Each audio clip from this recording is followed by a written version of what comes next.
Hi, welcome Oh, everybody. We have Lisa with us today. Um, hi.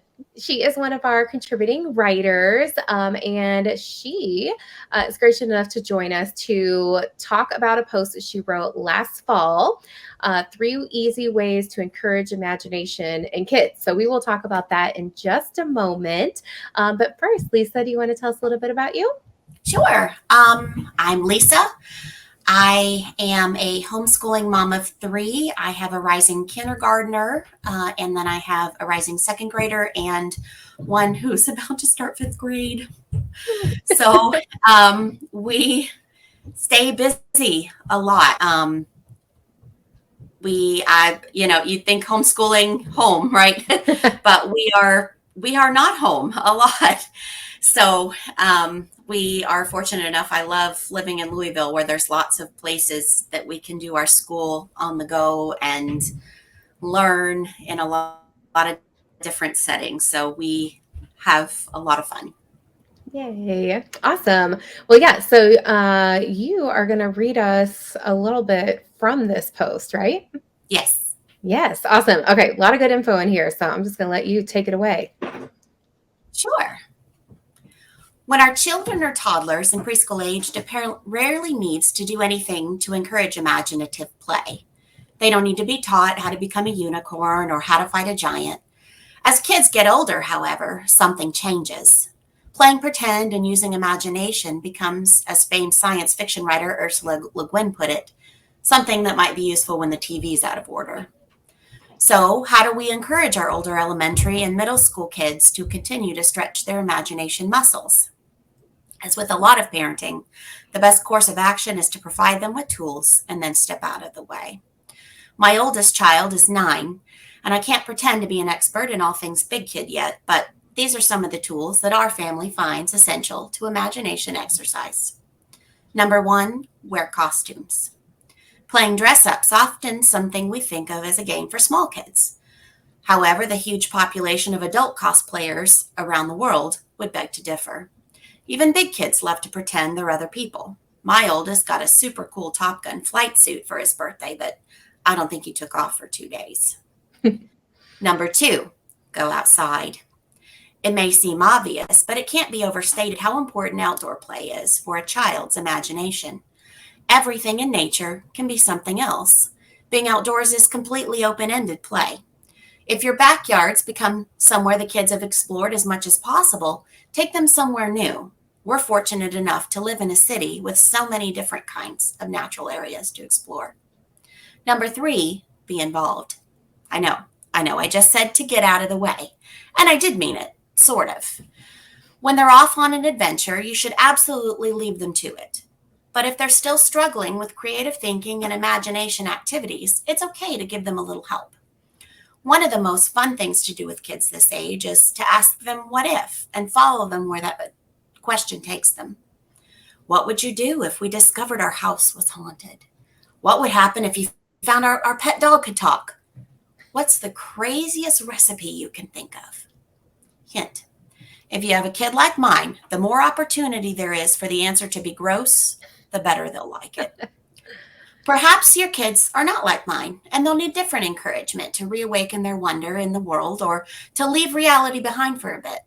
The tools I listed are a lot less essential than our attitudes. Be flexible about mess when they're having an adventure. At this stage, they can generally be responsible for cleaning afterward, but don't worry about clutter while they create when they're inspired. Let them see how you use imaginative thinking as an adult. Do you daydream? Do you wonder? Talk about it. Lastly, point out other kids and adults who are creative. Creativity sometimes shows up in obvious ways, like cooking interesting meals or having an interesting fashion sense. Sometimes it's the seemingly dry family member who's an engineer that loves to find new ways to do old things. It might be new, their tall tale telling grandpa. All of those require a strong imagination muscle and may help encourage older kids to remember that being creative isn't just for babies. That is great. Where did you get some of your inspiration? Well, we started this year, we started the 1,000 Hours Outdoors Challenge. Oh, yeah. Um, and being outside is one of those things. I'm kind of an indoorsy person. Yeah. And so things like arts and crafts and stuff like that come a lot easier to me than playing outside. And that was something that kind of just watching them, taking them out on a nature walk and just letting them loose. I started to really see how, just a stick can be anything. And each one of the kids, it would be something different. And then another, like with the costumes, there was a party store that closed not too far from our house. And I went while they were selling out all their Halloween costumes.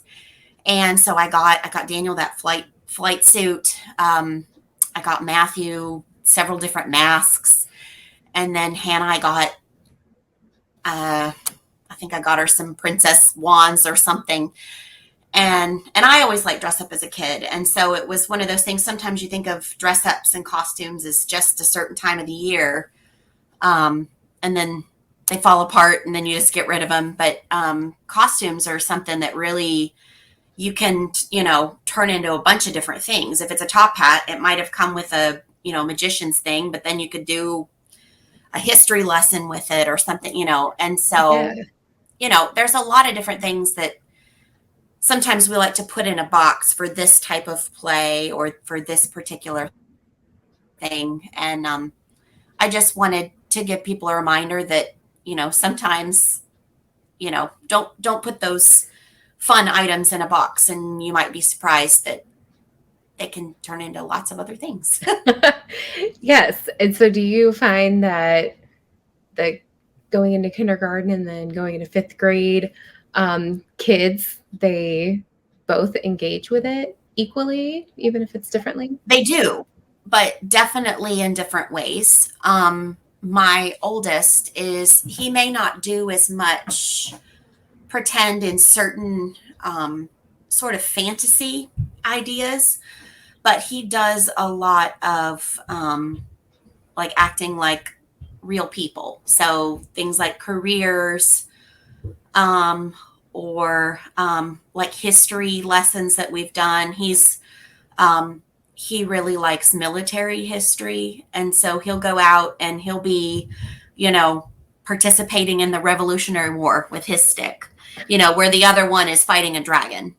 So it changes what to use the stick as an example. What the stick is might change, but it still doesn't take away the magic of the item. And they still find a lot of ways to have fun and use their imagination. And I think being able to independently read as they get older helps too. So if you have a kid that's maybe not, it doesn't come as easily to them to play imaginatively. You can sometimes use books as prompts too. Well, what are you reading right now? Like my oldest, he's just started reading Harry Potter. Mhm. So that's opened up a different world of fantasy that he hasn't really been interested in before. So where my other two are really big into kind of otherworldly fantasy play, that was never really something that came to him easily. But now Harry Potter, Narnia, that sort of thing, all of a sudden he's super interested. And so we might see him sort of go back to some of the things that his brother and sister are already interested in. Oh, nice. How do you envision as they get older, getting into like middle school, teenage years, of still being able to encourage the imagination? Well, there's a couple different things I know that have been helpful for us. So one of the things is making sure that when possible that your kids play with kids of a lot of different ages. So if your kid is older, sometimes getting to play with the younger kids for a little bit and helping them. Yes. All of a sudden they was, this game was really kind of fun. I forgot how fun it was. And so instead of being with the big kids where maybe it, isn't cool anymore, they realize, Mhm. well, maybe it is still fun. Who cares if it's cool? But also being around older kids or adults who have a playful nature about them. My father-in-law, who is the tall tale telling Yes. grandpa, he is the first one to go out there and they'll play cowboys and chase each other. Um, my son that loves soldiers, my father-in-law or my father went out and bought a whole camo outfit so that they could go out in the woods and do like, you know, I don't know, some sort of game related to soldiers, I guess. Yeah, I don't know. So being willing as an adult to maybe get messy and get out there, well, if the gray-headed adult is out there doing it, you 13-year-old, I'm sure you can find something fun in this and can help. Yeah. Um, I that at least at this point, my oldest is only a preteen, so I haven't been through older yet, but definitely for him, those are things that help a lot. Okay. Yeah, because my daughter's almost 13. Okay. And probably just in the last like 4 or 5 months, like 'cause she had a whole notebook and she would make her own comics and they had like unicorns in Yes. them and she was like writing all that. And so I asked her a couple of weeks ago, I was like, so what happened? Like, you haven't shown us any of your cartoons or Hmm. any of your stories lately. And she was like, yeah, I'm not doing that anymore. And it's just like nothing is very cool unless it's like Yeah. a video game. Um, so yeah, I don't know. Maybe I should Well, start and there's doing a drawing with her or something. if that is an interest that you think that she's stifling because it doesn't seem cool, like the cartooning aspect, Yeah. there's tons of really cool cartoonists on YouTube. So that might Oh, be something, watching an artist and either maybe the subject of what she's drawing might change. Or she might find, what, this person's really cool and they still draw unicorns. right. Like if she's into kawaii or something like that, there's a lot of unicorn, cat, rainbow kind of stuff that's very cool.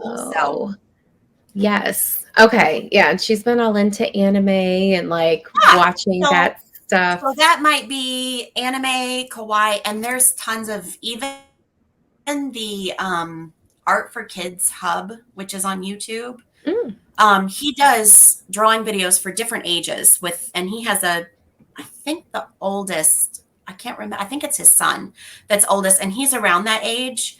And the artist that does the lessons on there, his style is kind of a kawaii. So there might be some fun things. And okay. he may not be interested in the ones where he's doing it with the younger kids because they're more simplistic, but they get pretty involved and he's very cool. So something like that. A lot of times I think finding, if you can separate what is the thing that you're just not interested in anymore from, I'm not doing this because I'm afraid other people might think it's too babyish or whatever, then that can help, because, being a teenager is hard. We're figuring out, is it that I don't like this anymore? Or is it because I kind of have peer pressure? Or is it, I really don't care what you think because I think this is really fun, you Yeah. know? So, and, Yeah. it takes time, I think. So, Yeah, well, a couple of years ago, I instituted a mommy daughter night. I mhm. let her choose the night of the week. And so on Wednesday nights, she usually gets to, as long as like all of her chores have been done and during the school year, like her Yeah, grades are good, she gets to choose what she wants to do. She gets to choose what we eat. It gives my husband time to just be quiet by himself. And then yeah, we hang out. But I'm kind of wondering now if maybe I should direct it a little bit because usually yeah. she's like, watch me game or like watch the show with me. But yeah, if we like put on YouTube or if I drew with her, maybe that Yeah. would I encourage her more. I know that, and I'm not very artistic when it comes to drawing and that sort of thing, but I know that Matthew, who loves art, he loves it when everybody sits down with him. Or, you could ask her if there's something she does still enjoy drawing. She could teach you, like give you a lesson. Oh yeah. Um, or Shouldn't stop maybe it. she could do, you could help her edit a video of a drawing lesson for, Oh, depending on how comfortable you are with her being on, social media or whatever. But that yeah, could be something that might be kind of fun for her to do, to be able to teach others, maybe. But that's a good I idea. would say definitely, I think definitely continue the mom daughter night thing. And I think that directing it maybe a little bit, but gearing toward those things that maybe you think that she's secretly stifling because they're not cool. You know, mom's Yeah, usually not cool anyway, so it I doesn't. She's not. right. This mom isn't very cool. So Yeah, I'm my kids not aren't real cool. worried about whether I think it's cool or not. 'Cause they already know. Yeah, So they know they can be themselves, because I know. But that might be something that might be fun to do. Or you might find, do you think it's the art part of it, or the interest in the cartooning, or what do you think about? yeah. I mean, well, she's like always been very creative. Yeah. Um, but yeah, I feel like I don't know if it's just a combination of the pandemic and Mhm. doing like at home learning and then transitioning into like about to be a teenager now and It's a like lot at that age too. Yeah. And that's yeah. confusing when you weren't around your friends, and then they've changed and you've changed, and trying to navigate with all that space in between. There's also, those, I don't know if y'all have done it, but the places where you go and you paint the same thing, um, Oh, like the sip and paint kind of place. yeah. Those are and that might feel kind of grown up to her too, you know, Oh, like a yeah. fancy mocktail kind of thing. Ooh, So that yes. might be kind of fun. Oh, Or, yeah. find a YouTube video where you could do it. Maybe she could have her friends come over, Oh, like yes. a little party, something like that. If you think it's the creativity, or knitting is super cool right now. I need to learn. I've been saying that for like 3 years. I would love to learn. I have actually, in my pile of junk back here that I'm blurring out, I have a ball of like this really soft, thick. I don't even know if it's technically yarn, but the kids and I are going to try to learn finger knitting, and I have Ooh, not. I used to know how to do it, and I have completely lost. I don't remember how to do it. I have tried watching videos, so I'm going to have somebody actually sit down with me and like move it around. yes. But so we were going to try to do that. But like knitting, crochet is actually very cool. So that might be Perfect. something, maybe transitioning if it's just to a different artistic hobby. And there's tons of stuff you can do with that. And there's people that do interesting characters and all kinds of neat stuff. So Yeah, that could be fun too. yeah, I did get little Star Wars and Harry Potter like knitting kits where you can make like the Oh, little yes. so I Yeah. bought those forever ago, but I tried to watch YouTube videos and I was I actually need somebody to move my hands for me. Like I couldn't figure it I don't out. have the coordination, or at least being able to, like, I'm definitely a kinesthetic learner. So Yep. I would have to have somebody physically doing it with me and like, nope, go that Yep. way. Yeah, I have a friend that she's really good at knitting. She knits all the time. It's just trying to make time for her to come over. Yeah. But I mean, I guess I could Well, ask Addie. maybe I could if ask you were Addie, doing like, are like a you mom interested? daughter night, you could schedule it ahead of time. Yeah. That would Yeah, I'll be have to fun, I ask her. bet. Yeah. Yeah. And then, See if she wants to the knit. nice thing is then you've got a physical thing that she's made that she Yes. can imagine with. Yeah. I mean, I don't know. Yes. Oh, I was gonna say my daughter's learning how to sew, and she likes to pretend like she's on Little House on the Prairie, but she's 5. So, Oh, but she, even the act of sewing is kind of an imaginative thing for her. So, you know, yes. Yes. These are all such great ideas. I'm gonna have to watch this through myself again so I can take notes. it's really, I mean, following, and that's kind of been our motto with homeschool, is every quarter I figure out kind of the goals where they need to be as far as education, but I try to figure out how can I take their interests and kind of follow that in a way that can help them with handwriting or whatever the things are that they really need to put extra Yeah. focus in. And I think there's a way to use your imagination in anything. Math is something that people tend to kind of make really dry, but there's so much with math that you can use your imagination. There's art you can do with math. There's I mean, without math, we don't have the concept of infinity, so things like that. I mean, if you're using your imagination, anything can be exciting and fun. And I think sometimes that's the neat thing about being a mom is you've kind of let that muscle get atrophied. And then once you have kids, you're sort of forced out of that, like, oh, okay, I'm a pony now. I'm a unicorn. Okay, what does a unicorn do?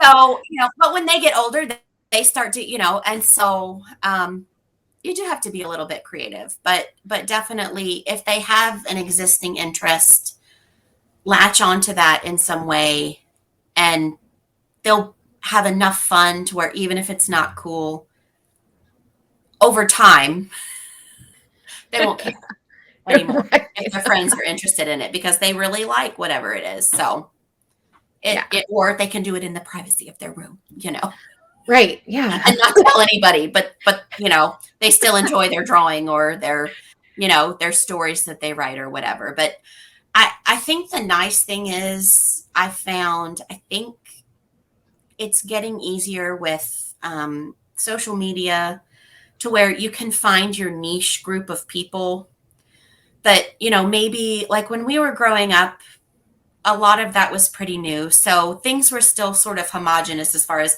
this is cool, this is nerdy, this is weird.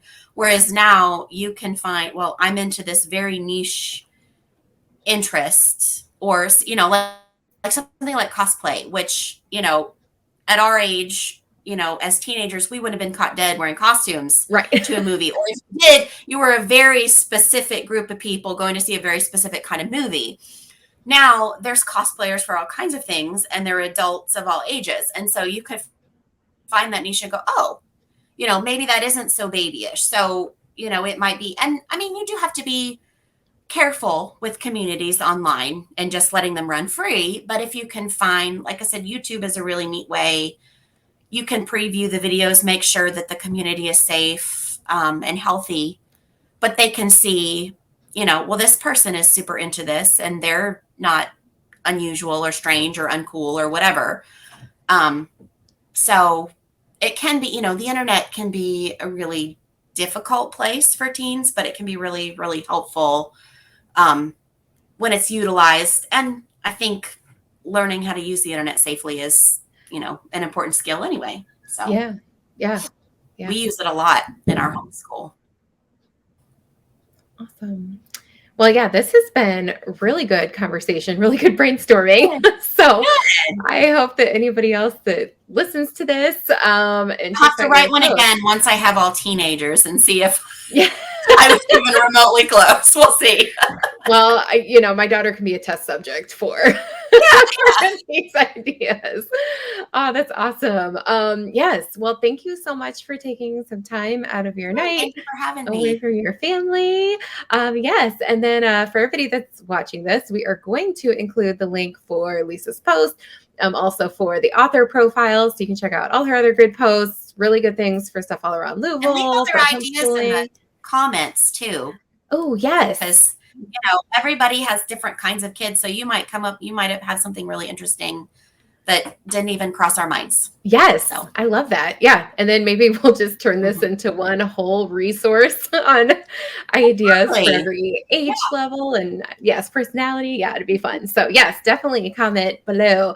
Wonderful. Well, yeah, we will definitely have to chat with you another time soon about your post. But yeah, this was wonderful. So thanks everybody for tuning in. Thank you, Lisa, for spending time with us.